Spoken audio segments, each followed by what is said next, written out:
Did you hear the news that came out like 2 days ago saying that home prices were up in Marin County? Well, guess what? They were quoting May numbers, but I have June's numbers, and they tell a completely different story. So let's get to it.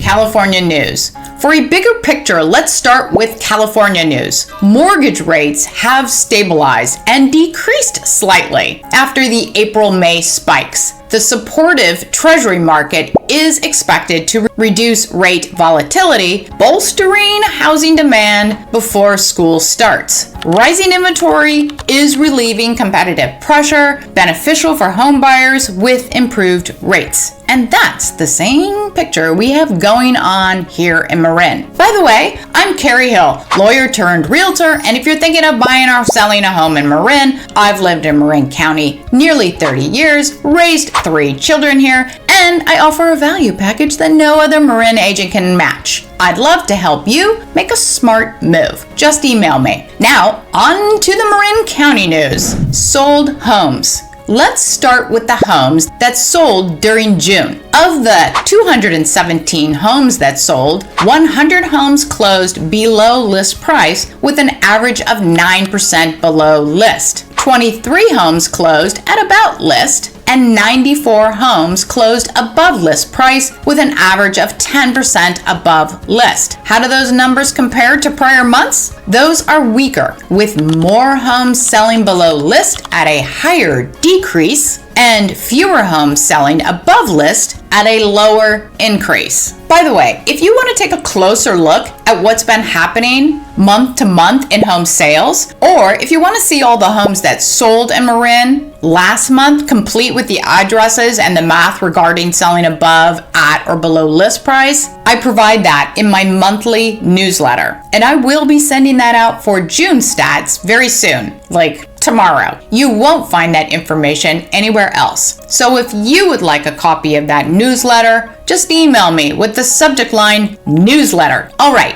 On to the charts. Inventory. Okay, here we have inventory. So inventory for the month from last month to this month did decrease by 10.2%. But when you look at this time from this current quarter, which takes in more stats and can be more relevant, that is still up 32.9%. So we're seeing an overall increase in inventory, which you can see the for sale bars are these big, tall green bars here. The blue line, however, is new listings, and those took a significant dive last month, decreasing 45.8%. So the fact that inventory only dropped 10% when new listings dropped almost 50% is significant. It tells you that not as many homes are selling or they're staying on the market longer. We'll see that in a minute. By the way, the dark green bars here are the homes that sold. So you can see where inventory is overall in here, that we have been growing, that it is a lot bigger now with these bars than it was in the past. But let me give you the 5-year look so you can see how that looks overall in a much bigger picture. Okay, sorry, this chart's kind of small, but the point I'm trying to make is right here. By the way, this chart doesn't include June's stats yet because they don't put those on until they've all been thoroughly checked, which doesn't happen for a few weeks, which is why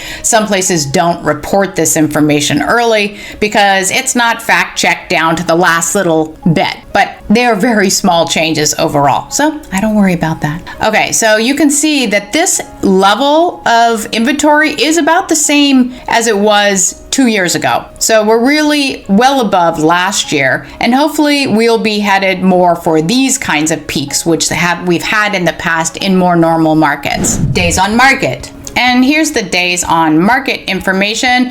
The red line here is the sales price over the original list price. So it gives you a little indication if prices are going up and down. And for June, we went from 101 of list price to 96% of list price. So it does show that prices have decreased for the month. And then the days on market are here in the yellow bars, and the days on market did go up from 31 to 33 days in June. So we're seeing prices a little lower and homes staying on the market a little longer. Price. And now we get to the juicy price information, although we already have an indication of that from the list price, sales price thing a second ago. But On this chart, the blue bars down here are the median prices each month. The red line is the sold prices, which we want to focus on, and the green one are what people are asking for their homes, the list prices. I don't pay much attention to those. It really matters what they're selling for. So what we're seeing here is the median sold price, the blue bar from here to here, that is a decrease of 1.8%. That's the first time we've seen a decrease in a month-to-month number in a really long time. Now, you know I prefer the quarterly numbers because there's more stats in them, and those were still up 5.9%. But still, over time, if prices keep coming down, then we're going to see that quarterly number also match that. And in the average sold price, that is down. Sorry, it's hard for you to see this because I cut it off here, but the number is actually down 2.9%. So prices were down in the average home sold 2.9%. And overall, that quarterly number is still up, just like the other one.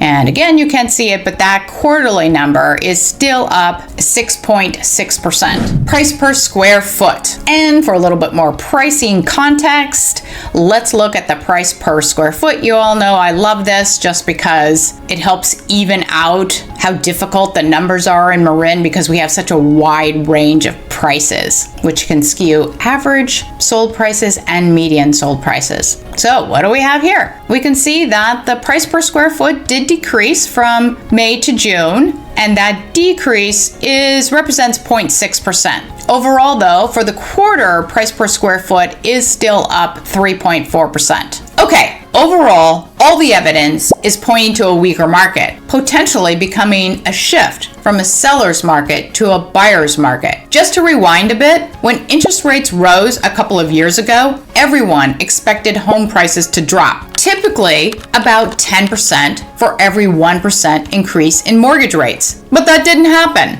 seemingly due to the drop in inventory. And why did that happen? Well, about 85% of home sellers are also home buyers, and would-be home sellers didn't want to give up their 2.5% mortgage rates for 7% mortgage rates, creating what is called the lock-in effect. Where are we now? Eventually, sellers who have been waiting on the sidelines will decide to sell regardless of mortgage rates. This could lead to a surge in home inventory as pent-up demand to sell is released. Has that begun? Well, with inventory up over 30%, it's possible, but only time will tell. If you'd like more information about living in Marin County or some walking tours, check out the videos that should be showing right now. And hey, please subscribe. It really helps motivate me to keep putting out this content every week. Thank you so much for watching and have a great day.